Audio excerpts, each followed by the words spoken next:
Welcome to City Connection. It's Monday, July 6, 2026, and I'm your host, Allison Donahue. Brought to you by the Grand Rapids Community Media Center, this live program connects you directly with our city officials, giving you the chance to hear the latest local news and ask questions about the issues that matter most to you. Joining us later on the show today is Mayor David LeGrand and Bill Kirk, Communications Director at Downtown Grand Rapids, Inc. But first, let's go over some of the latest updates from around Grand Rapids. After a months-long search that included several community input events, City Manager Mark Washington has selected Joseph Trigg as Grand Rapids' next Chief of Police. Washington said the city needs, quote, a leader who brings innovative, forward-thinking approaches to public safety, and someone who can unite officers, residents, and community partners around shared goals. Trigg was sworn in on June 29 and brings 25 years of experience with the Grand Rapids Police Department. Most recently, he served as interim chief and deputy chief following the departure of former chief Eric Winstrom, who left earlier this year to lead the police department in Pensacola, Florida. Throughout his career, Trigg has held a variety of leadership and patrol roles within GRPD, including Police Chief of the South Service Area, Police Lieutenant in Internal Affairs and Watch Command, Police Sergeant in Patrol, Acting Patrol Sergeant, Community Policing Officer, Patrol Officer, and Enforcement Officer. If you'd like to watch the swearing-in ceremony, a recording is available on the city's YouTube channel. Construction is now underway on the next phase of the Grand River Restoration Project. Beginning July 1, crews started in-river work to remove 4 low-head dams between Bridge Street and Fulton Street bridges, an important step toward restoring the historic rapids in downtown Grand Rapids. Over the next 2 years, the dams will be replaced with natural river features like boulder arches, riffles, and habitat boulders designed to improve fish passage, restore habitats, and make the river safer. The project is also expected to expand public access to the river and create new recreation opportunities. Construction is expected to continue through the end of 2027. High school and college-age students can take advantage of free college and career resources this summer through Studio Days at MLK, held every Wednesday and Thursday through August 20 at the Our Community's Children's Student Success Center inside the Martin Luther King Jr. Park building. Studio Days offers one-on-one support with college applications, financial aid, scholarships, career exploration, and job readiness. Students can also connect with mentors, attend workshops, and receive guidance on planning for life after high school. Grand Rapids residents now have a new way to connect with the city's Office of Oversight and Public Accountability. The office has launched an online portal where community members can submit complaints, compliments, and requests related to city services and public safety and oversight.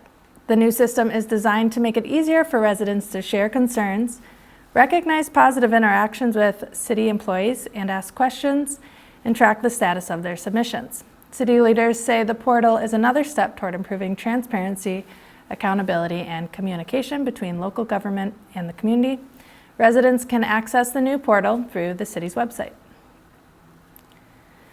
Grand Rapids will once again welcome hundreds of adaptive athletes from across the country as it hosts the Hartford Nationals, the nation's largest adaptive sports championship from July 10 through 16.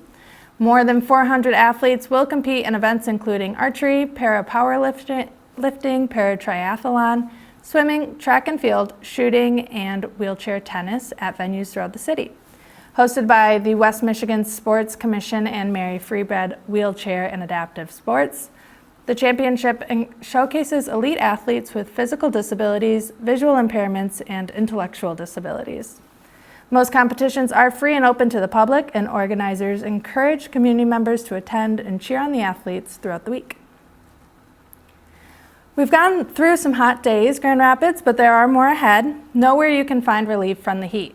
Cooling centers are available through the city at locations including public libraries, community centers, and nonprofit organizations, offering air-conditioned spaces, drinking water, and a safe place to cool off during periods of extreme heat.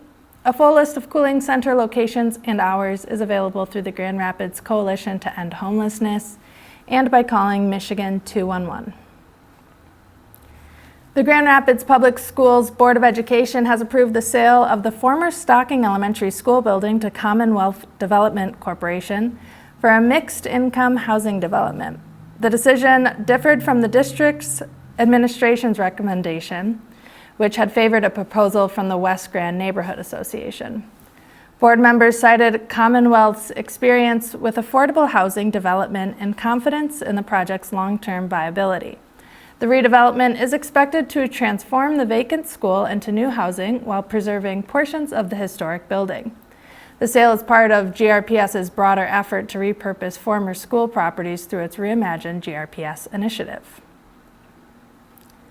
Getting between downtown and uptown Grand Rapids is a little easier this summer thanks to a new free service, the Summer Shuttle Saturdays. Launched by Uptown GR, they provide free rides every Saturday through August 8, connecting downtown with Uptown's 4 business districts: Easttown, East Hills, East Fulton, and Wealthy Street. The shuttle runs continuously from 4 to 11 p.m., and organizers say the pilot program is designed to improve mobility while encouraging people to experience all that Grand Rapids has to offer. That's it for city updates. For more hyper-local news from across Grand Rapids, visit The Rapidian at therapidian.org, and be sure to subscribe to our free weekly newsletter, The Current, so you never miss a beat. When we come back from the break, we'll be joined by Mayor David LeGrand and Bill Kirk from DGRI. Welcome back to City Connection. I'm your host, Allison Donahue, joined here today by Mayor David LeGrand and DGRI Communications Director Bill Kirk. Welcome to the show. Thank you. To kick us off, we haven't had Downtown Grand Rapids Inc. on the show in a while. Yeah. For the viewers at home who aren't aware of the work that you all do there, what is DGRI and how does it fit into the goings-on here in Grand Rapids? Yeah, definitely. So our sort of industry term is a downtown management organization. We're publicly funded through property tax dollars collected in the downtown district, and we are required by state law to put those funds back into the downtown through a variety of projects and implementations.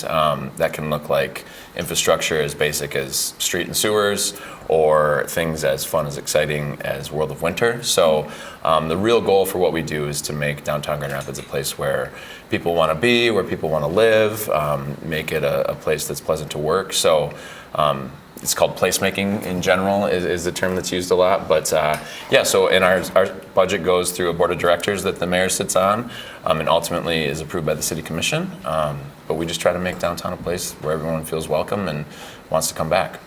How does that function differently than like a corridor improvement? So I was just going to go there. So historically, back when the earth was young, we started downtown development authorities and downtown specific things. This was sort of maybe 80s response to persistent urban blight. So just to give the really broad view, back when the world was young, downtowns were vibrant, cities were vibrant, people liked cities. Then we had the disinvestment in the cities that largely happened in the 50s, a lot of white flight, and suburbs get created. Eisenhower makes the interstate, and all of a sudden everyone decides they want to live on 5 acres of land and mow their lawn all day.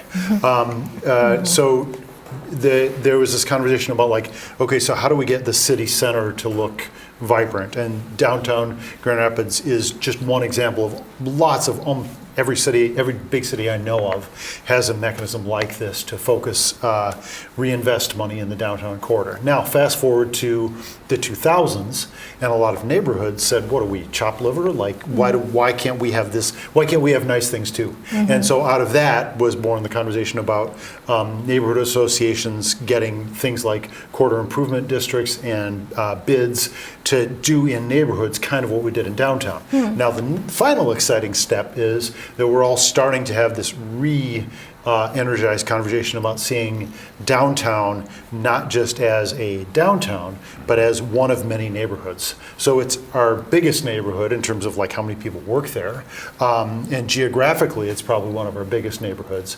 But it's playing very much off the same thematic question. So those corridor improvement districts are having the same question of like, how can we do vibrant retail? How can we make our streets look good? How can we have things be safe? And so downtowns are a couple generations ahead of that conversation, and because they have so many bigger buildings, they have a bigger budget, and so they're the biggest example of that.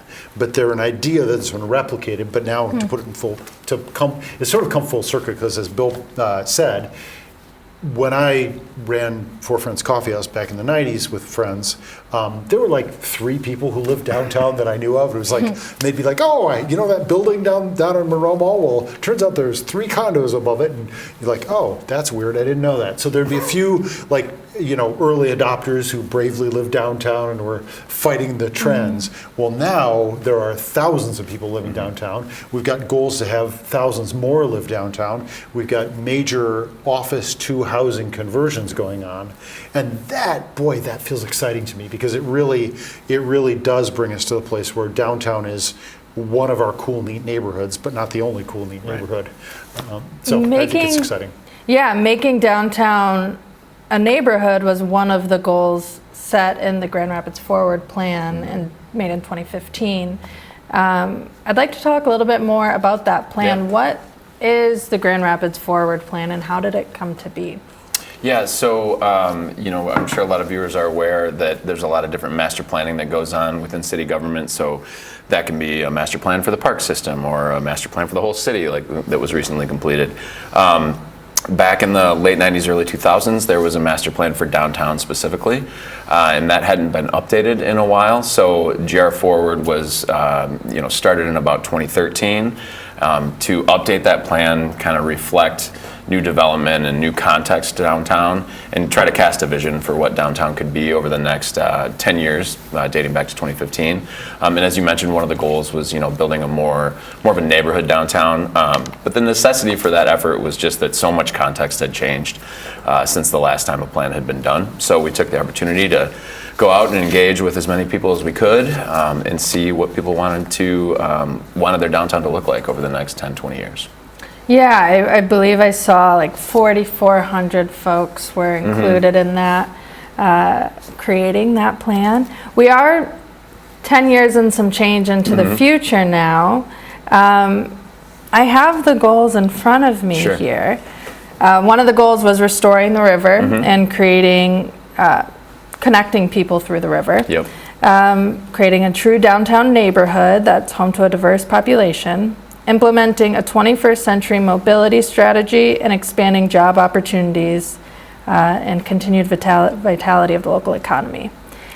How do you feel like we're doing today?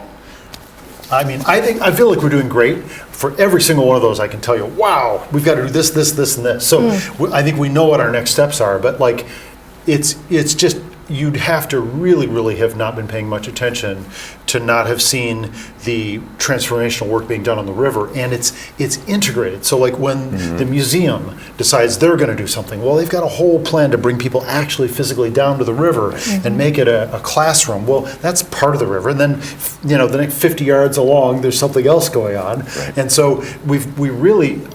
Actually, the Gerald Ford Museum, Abenawan Park area is sort of an early adopter of this, the idea of sort of having the river step up rather than having barrier walls. Because you can't, unless you're, a bungee jumper, you don't want to go off of jump off a 25-foot wall to get to the river. So to get to the river, instead of doing barrier walls, you think of it as a basin. And then if the river rises and falls, you can always still get to it. So that's happened, and that's exciting. That being said, I keep saying the next thing we got to do, if we really want to engage people with the river, is not show them the river and hope someone's going to spend all afternoon looking at the river, because it's not that interesting. Like, talking to you is much more interesting than watching the river. People like being around people. But so my vision, or my challenge on this, is like what I want GR River to look like, the Grand River to look like in GR, is a lot like the Charles River in Boston. Right now there are 200 people on the Charles, making me wish I knew how to scull. Like, there are people all over that river. Now, to make that happen, you have to have boathouses, to put it simply. You need a lot of other stuff. what is a scull? Yeah. It's the really fast boat you see Okay. pulling like this with, either 8 people and they got a coxswain in the front, or there's 4-person sculls. There's Yeah. even 1-person sculls. So I've actually got the kayak version of that. It goes insanely fast, and I really want to use it on the river. But to do that, I need a boathouse. I'm not just going to, I can't teleport there. So if you look at rivers, where there's real integration and use of the river, you need facilities around that will support that. So, and then the other part of that is, I was in Genoa a while ago, and their entire riverfront's like an open water bar. It's just bar after bar after bar after bar, and it's just party time down on the river. Well, to get that going is going to take some thought and some work and some investment in making sure that those businesses have what they need to succeed. So those are for activation. Presenting the river like it's a moving picture is not going to be enough. We have to do that next level, but we can't do it until we've done some of the foundational stuff that we're doing right now. So right now, I sort of feel like we've laid the table for the next step. Similarly, Bill can probably has the numbers in his head about how many people are downtown. Yeah. But we are laying the table for the next step. So 111 Lion is rented now, I think, Yeah, they're right leasing now, yeah. And right next, a block away, there's another conversion, a downtown office conversion going on. Then everybody knows there's the conversation about the 3 towers. Whole lot of people living on the river there. So there are developments I can think of offhand that when they come to fruition, and it's certainly good reason to think they will, give us thousands more people. Yeah. And what I get excited about this, and I'm sorry to keep harping on this, but you talked about, multimodal transportation. Again, not at all in any circumstance a fan of one-way streets. I think they're a bad idea almost everywhere. So we have a lot of really suboptimal streets downtown that we really, I think, as soon as we can, need to transition to 2-way streets. We did it during COVID. No, everything was fine. It didn't trigger the zombie apocalypse. So I think we need to go back to that. So Lion and Fountain, there's no reason those streets shouldn't be 2-way, as far as I can see. But also our major corridor, I don't want to get too granular on this, but that integrates then with, for me, the big door prize is everyone living in this downtown neighborhood, I said this at a ribbon cutting the other week, it was like, you stand at 111 Lion and you pivot, and you can see thousands of jobs. Like if you worked in the courthouse, you could live there and walk to work. You could, if you worked at Warner Norcross and Judd, you could walk to work. If you worked at that restaurant, that coffee house, you could. So there are jobs all over the place downtown. Well, if people can walk to their job and actually eliminate a car, if they can become a 1-car family instead of a 2-car family, they save $10,000 a year, which means downtown housing is potentially way more affordable than housing in Ada and Cascade, because you peel off that car expense, which turns out to give you $800 a month to put into housing. So it's really important when we talk about what's affordable and what's not affordable. The real basket is housing plus transportation. It's not the sticker price of the housing itself. And so downtown, I think, has the potential to provide us with some of us our most affordable and most fun housing. I like walking places way more than I like driving places, and I like biking places way more often than I like driving places. I drive when I have to, but. Right. So downtown Grand Rapids has shifted into more of a neighborhood over the last decade. Do you know how many people have moved into downtown? Yeah, so when the plan was adopted, there were about 5,000 people living downtown, give or take. There's over 7,000 now. The amount of units we had downtown back then was about 3,000. We're up to about 5,000. So the original goal in the plan was, getting up to 10 to 12,000 people downtown, which we're on track for, I think, with a lot of the developments that the mayor mentioned. And when you get that critical mass of people downtown, amenities tend to follow, retail tends to follow. So we're excited about that growth. One of the things that's changed a lot in the last 10 years is the development right around the edges of downtown. So right across the street here, the Verdant development there, that's technically outside of our little jurisdiction downtown, but that's housing that's right on the edge of downtown, and that's happening kind of all over the periphery, which is great. So when you put more people in a place, it tends to become more interesting, like the mayor's saying. And part of that is that public space activation with the Grand River Greenway, the outdoor spaces along the river, as well as the other park development that we're seeing. So the hope is with the plan update that we're going to be getting into is we can build on the success from that original plan engage some of those new people that are here that weren't here 10 years ago. People bringing in fresh ideas is always great, with fresh eyes and new context. So it's an exciting time. I think we're at continuing the momentum is our goal at this point. And I think one of the things that's worth pointing out, this is an odd accident of history, but I think COVID actually helped with some of this. Because before COVID, if you had asked, hey, can we line Monroe Mall with a bunch of outdoor seating that will like take over a lane, people would have been like, oh my God, that'd be terrible. And now everyone's like, eating outside in the summer is awesome. So I was just on Monroe Mall today, and like there are just table after table after table in front of restaurants. Well, all the barriers, all the resistance to that kind of broke down during COVID because we wanted to socially isolate, but we still wanted to go out to eat. But now that COVID's behind us, I hope, all those good ideas stayed. So that wasn't anything that was in a plan. That just happened to us. But it turned into something that really gave us lots of new ideas. Could you ever see that street turning into a pedestrian-only street?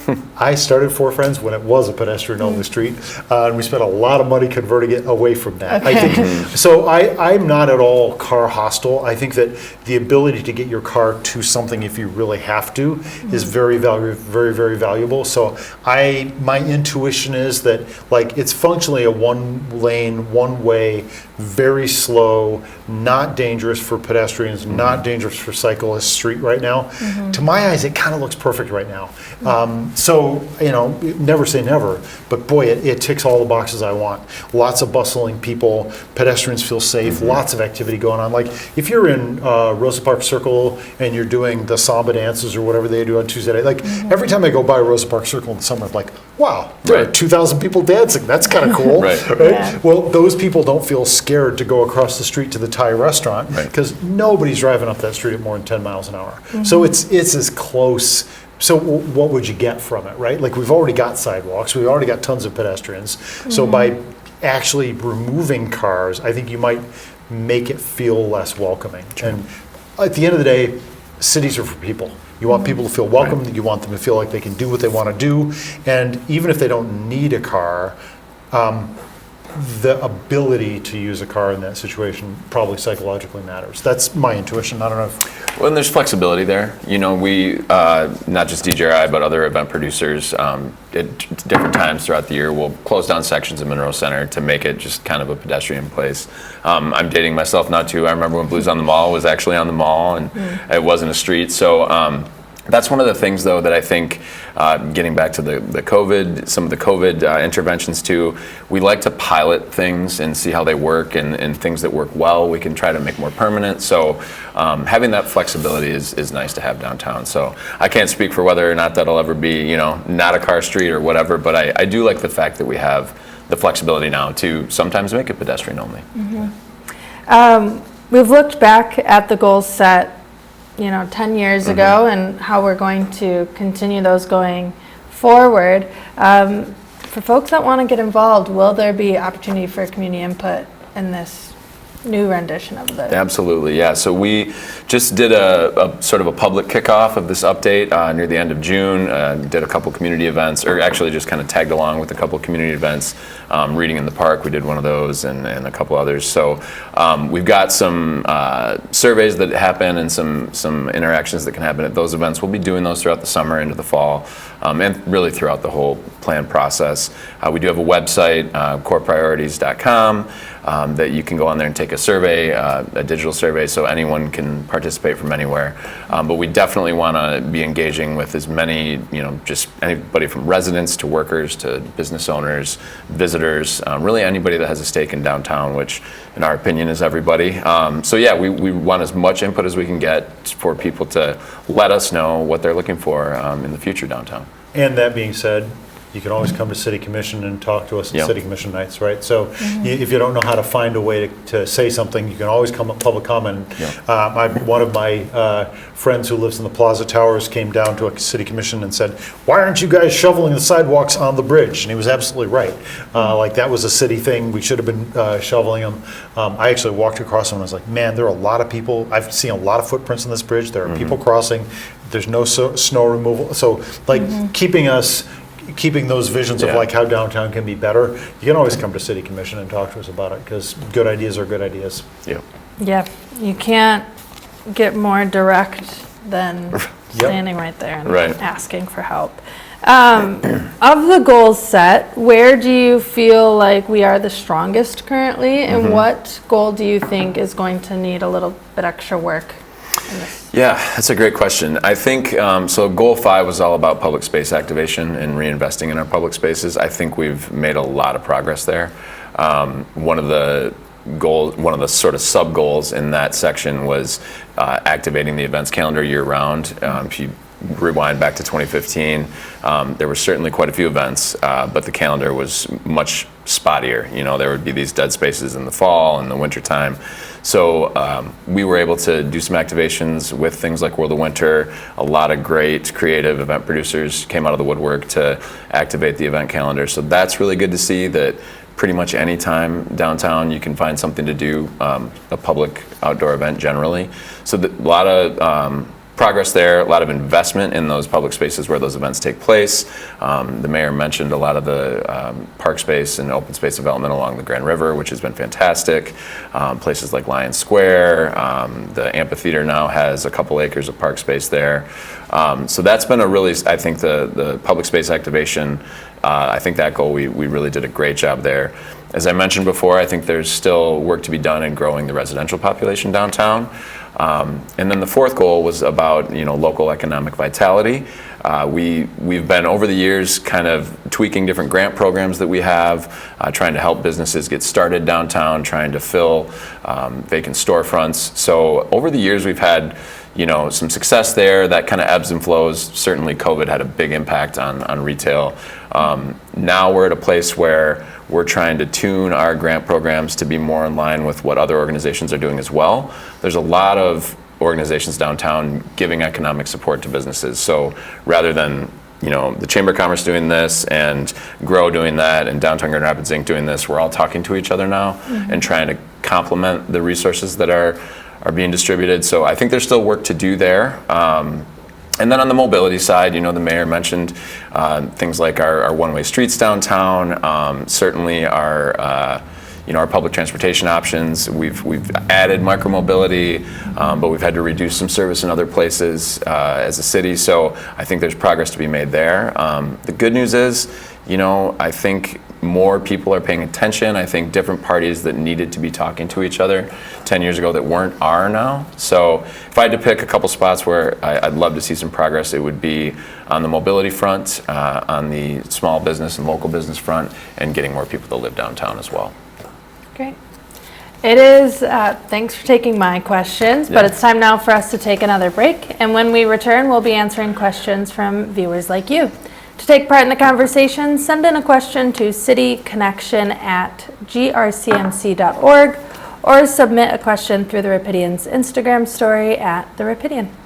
Welcome back to City Connection. It's July 6, 2026, and we're joined here by Mayor David LeGrand and DGRI Communications Director Bill Kirk. During this part of the show, we'll be taking questions from viewers, starting with a question from a Redditor. The city is growing.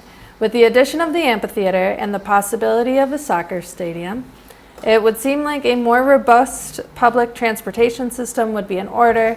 What is the city's plan to fill this need and possibility? It exists now, that soccer stadium. That's right. If you come on down to the west side, but Yeah, it'd be a real shame if they took all those girders down. I think it's probably too late. Yeah, so there's public transportation is a fascinating conversation. One of the things that I think is always worth pointing out is in politics and in public policy, people have a tendency to stay with the model that they're comfortable with and that worked yesterday. And I think that a lot of our public transit thinking is really kind of stuck in the 50s. And the idea, we've sort of been doing the same thing in public transit that we've done since the 50s. When along the way, Uber has happened. San Francisco has driverless cars. Driverless cars really seem to be coming to urban core. Now, in Grand Rapids, we've done some e-bikes are something that I think is going to have huge potential to change how people get around. That's how I got here. But so I think that the first thing we ought to do is make sure we're really having conversations that draw in those conversations about what are all the resources that are available to people. So who your transit is for and what it's doing. Like if you're trying to get people to the soccer stadium, for example, well, if it turns out that, I'm just going to make these numbers up, let's say average 6,000 people come to a game, 3,000 of them come from bars and they all like marching to the soccer stadium, well then you don't really have to plan on parking for those 3,000 people because they all figured out how to get to their parking by the bar and they're walking down to the soccer stadium, right? And if the soccer stadium, if 1,500 of them are coming from Sparta, well they're not really part of the public transportation conversation either. But then if a bunch of them can either walk or bike and are walking or biking, you may not have as big a driver as you suspect you have there. So one of the things that just happened with the amphitheater, for example, when it opened, the weekend it opened, we had what we called the trifecta. We had a sold-out event at DeVos, we had a sold-out event down at Van Andel, and then we had a sold-out event at the amphitheater. And our parking ramps weren't full. Well, for the 2 years leading up to that, people were like, what about parking? Will there be enough parking? Oh my gosh, will there be enough parking?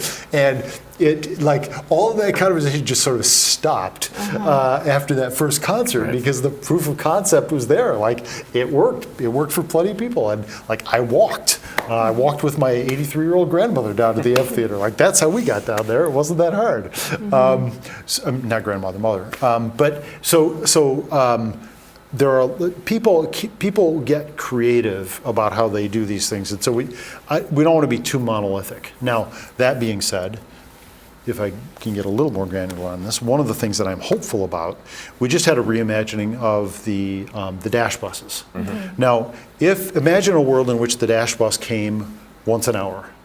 I would never use it because I don't want to stand on a street corner and get frostbite in February waiting for the dash bus, nor do I want to cut my meeting short. So I'm like, I'm sorry, this is a really important conversation, but the one time I can make the dash is now and I have to leave, right? So frequency of circulation matters a lot in terms of whether people will actually use it. So I could use it to do about half of my route to work.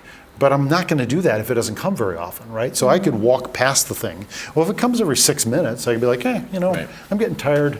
My feet are wet. It's going to be the most I'm going to have to wait is 6 minutes. Maybe I'll be lucky it'll be 2 minutes. That's a very different bus system than a bus system that comes every 15 minutes. So we simplified the route, and I had some people who said, the new route for the dash, and this is the old new route, was zigzagged all over the place, and then how long you're on the bus. Like if it takes me 8 minutes on a bus to get somewhere I could have walked myself in 6 minutes, I'm only taking that bus once, right? Like it has to be able to beat my feet or I'm not going to do it. So so I don't know if you want to add to this, Bill, but like the dash is sort of a core thing if we're talking downtown stuff. Sure. Like the dash is one of our core downtown transportation tools, but so is we did a free thing for Lime scooters and bikes 2 years ago now, and we got like density of use that was like Brooklyn levels. And the cool thing was after that promo free month,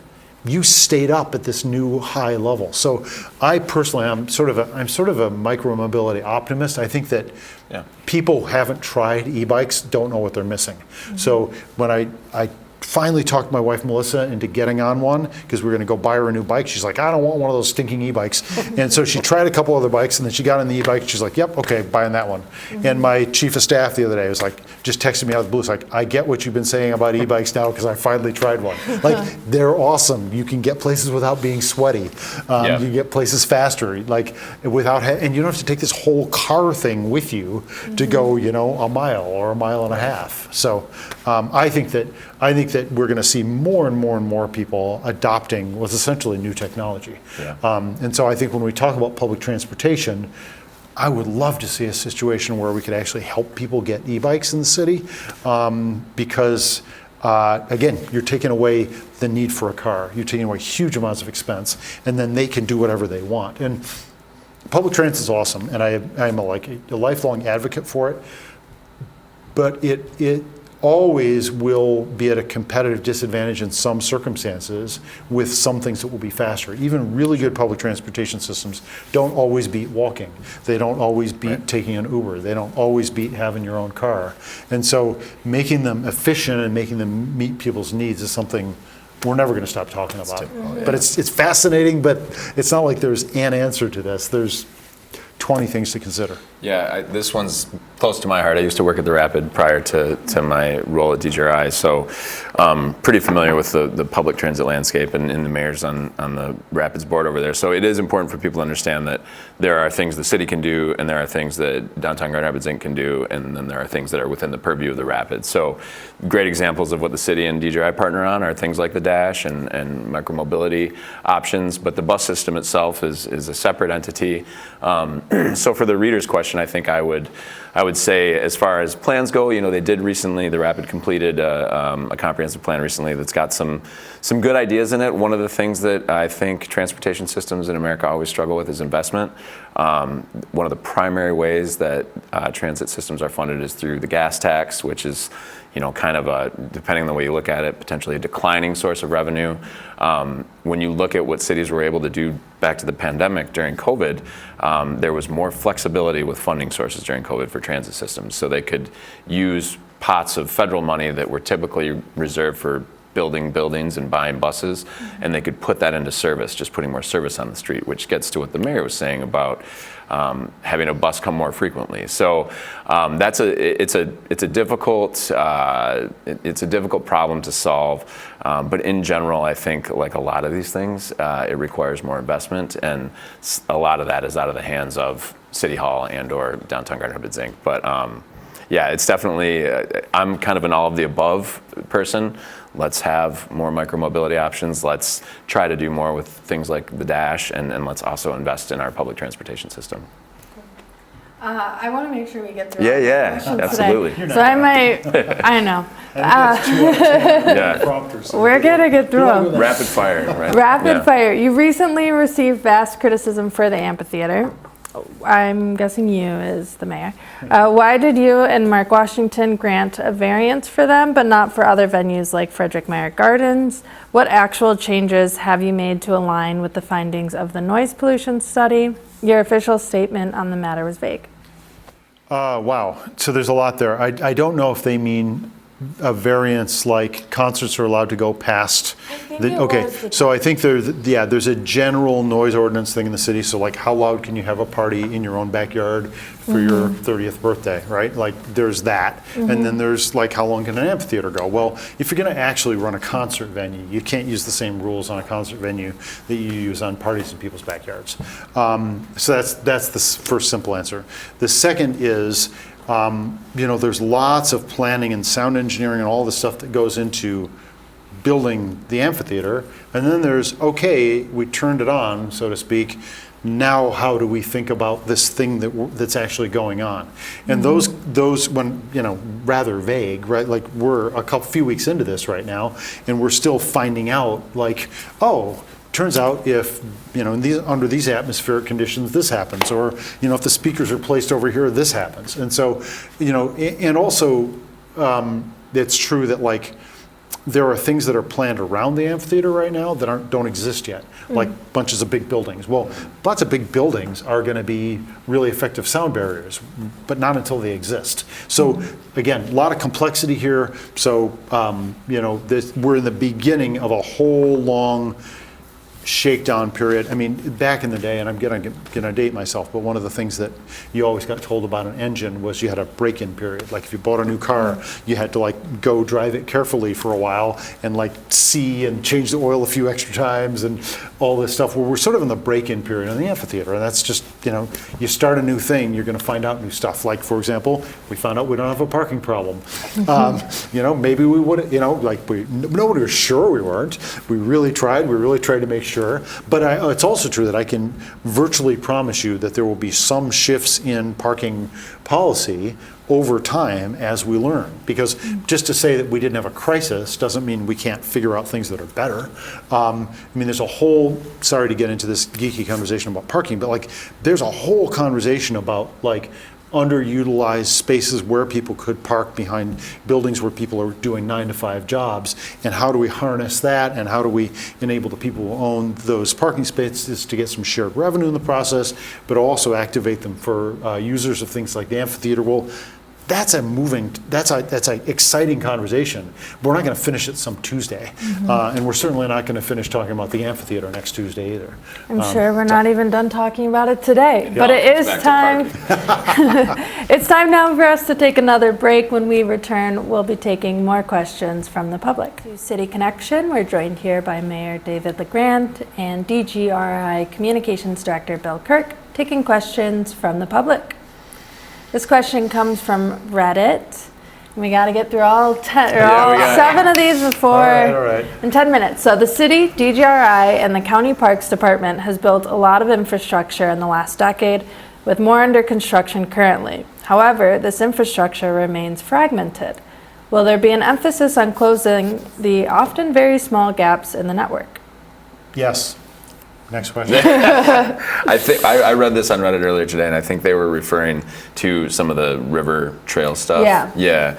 So we just did a groundbreaking at Ann Street to like close it, make some continuity. So that's been one of the big focal points of that overall effort. That is not just DGI, it's the city, it's all these other entities that were mentioned. We got a grant back in 2021, I want to say, from the federal government to really kickstart that Grand River Greenway development from basically, the goal is to go from Lowell to the lakeshore. But to keep it quick, the focus for a lot of those funds has been on those gaps, like where there are those critical gaps. The mayor just mentioned, from Leonard to Ann Street.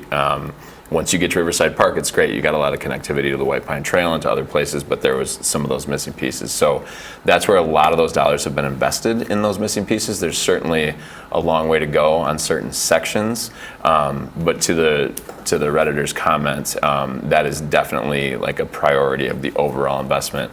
We're not done. We have more work to do, but a continuous trail that can be used by any type of user is the overall goal.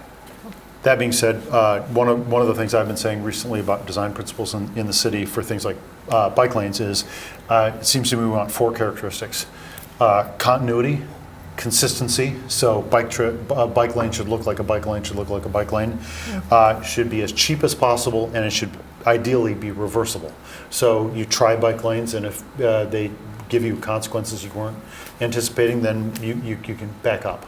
But one of my grumbling things I sometimes say is I don't want to be a city where we treat bikes as though they're 16th century fur trappers, where they have to portage their bike all the time. So like, here's two blocks of bike lane, now the bike lane went away. Right. Like, that's not a system, right? That's virtue signaling. So if you actually want people to bike from point A to point B, you have to have a way for them to do the whole distance, not half the distance, not 2 blocks here, 2 blocks here, 2 blocks here. So continuity is really important, and I think that's something we can do better. Another question from Reddit, part 2 of the previous question, but also this infrastructure, especially on the county side, has been largely about building recreational trails rather than connectivity, such as the Grand River Greenway North Route versus the Grand River Greenway South Route, aka Coldbrook Cut, which would connect far more people to far more things. How can the city bring emphasis to how many people are served by a process rather than what is easiest to build? Bingo. I mean, that's sort of, to sort of riff on what I just finished saying, one of the things I also really want to do as we do these projects, I think it's critical. We do traffic counts all the time, but when we say traffic counts, we mean car counts. We should be doing cyclist counts, so that when we have an area and we're like, what if we do this? We can find out if there are more cyclists. Also, we could start doing real pedestrian counts. And I said this during our break to you, but one of the things that I think your view should know is, like, I love that things are only good if they're good for people. And how many people is it good for? That is totally the metric we should be using when we're doing city planning. So one of my metrics for downtown and health is how many people are on the sidewalks, how many people are out there.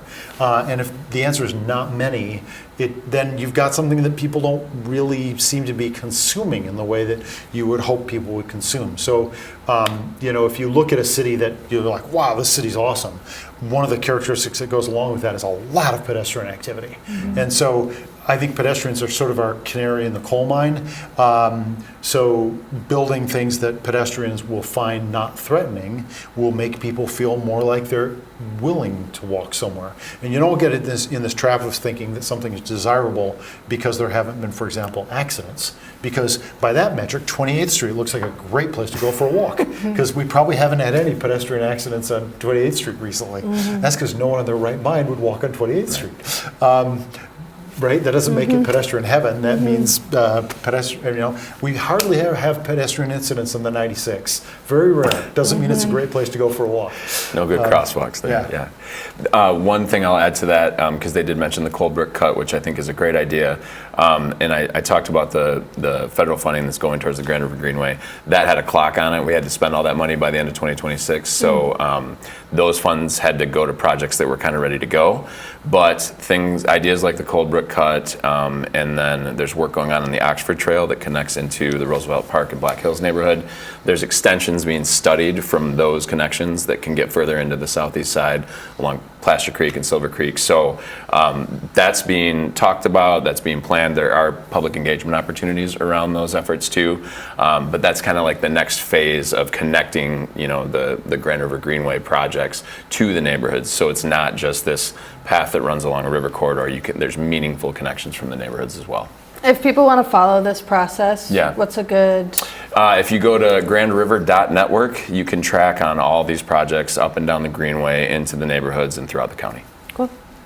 Another question from Reddit. Reading the 21st Century Mobility Strategy document, there are many highly desirable goals: WRT safety, active transportation, and general mode shift away from private automobiles. But car-centric design is very ingrained in ideas of prosperity and economic health for many Americans. What modeling has the city already done on the various economic dimensions of these changes? How will it affect the budget of the city, the budget of our households, and the activity for local businesses? How will the city track and study the economic outcomes of our mobility decisions to prove the value of the changes and convince our community to commit to continue on this path toward a safer, more active, more mobile city?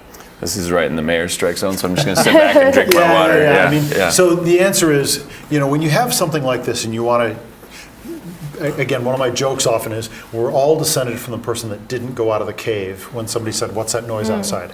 We're all sort of change averse because we don't want to have something disastrous happen, right? So when you're talking about moves towards something that a lot of urban planners say is better, well, one thing you can do is go look other places. And so I actually just took a team up to Halifax, Nova Scotia to look at what's going on there, because they have a lot more pedestrian activity habits there, and you can see the economic prosperity that brings. If you're geekier and you want to see it, you can read studies about this. But there are all kinds of, again, one of the things folks in Grand Rapids I think have to do is get out more often.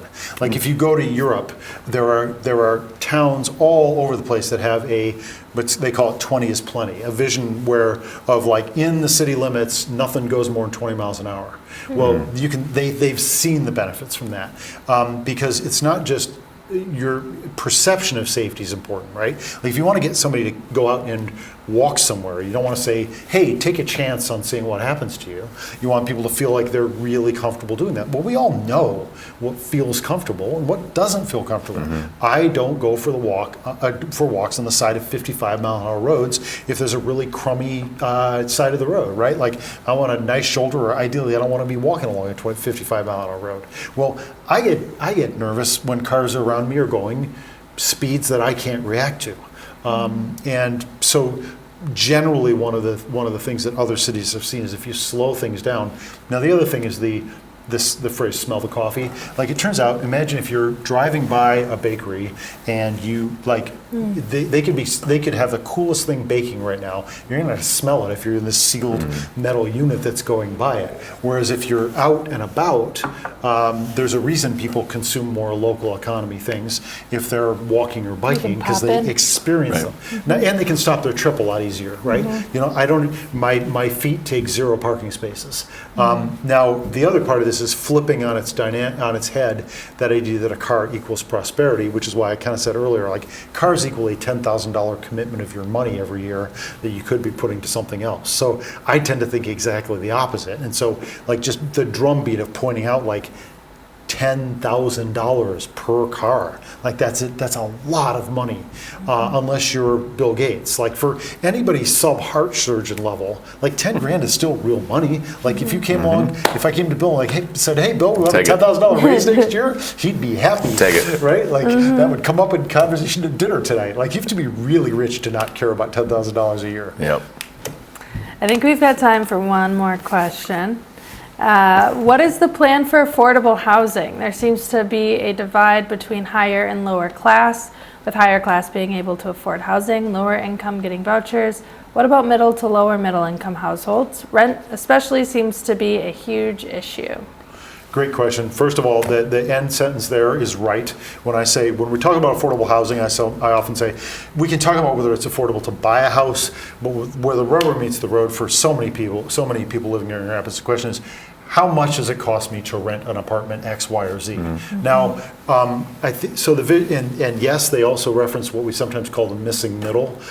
So giving somebody a Section 8 housing voucher gives them essentially free housing, and then wealthy people can afford housing, and then you have this people in the middle, right? And so. Again, we could talk a whole show about this, but very quickly, we need to make it cheaper to build things.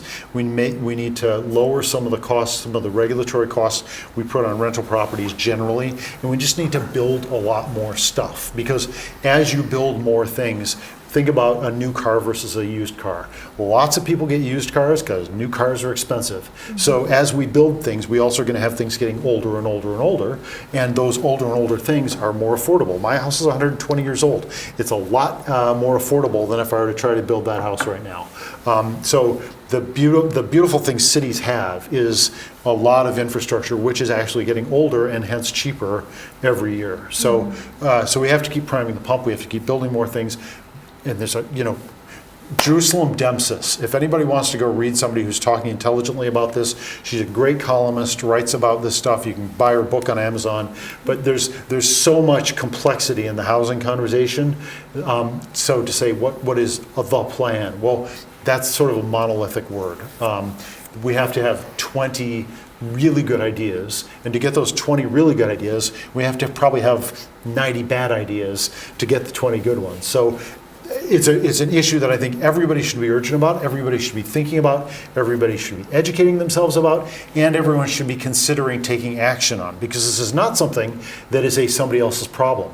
If you have a garage in your backyard and you live in the city of Grand Rapids, you can make housing. You can convert your garage. I'm doing it right now. I've got contractors in my backyard pouring the new floor in my garage because we're converting it to housing space. So if you want, it will be affordable because it's a way cheaper way to make housing, to start with something that's already there and convert it. And so accessory dwelling units, we've talked about this before on the show, but like, if you're worried about housing, make your backyard, think of it as like being a foster parent or like taking on an exchange student. Like, you can have a nice renter in your backyard, and I can't guarantee you that will make your life better, but 99 times out of 100, that renter in your backyard will make your life better. There will be somebody you become friends with, you bond with, you build community with. We all live in cities because we like people, right? So the opportunities to meet more people, like more people, build more community, that's a real housing value. So take action. Don't wait for other people to do it. Thank you. And with Thanks for the that, sermon. I believe that is all the time that we have today. So thank you to both of our guests Thanks for having for me. sharing your insight and giving us some information on what's going on in downtown. Right on. And thank you to all of you for tuning in and sending in your questions. Don't forget, you can always watch rebroadcasts throughout the month of July on cable GRTV's Channel 25 or the GRTV YouTube page. See you next month, Grand Rapids.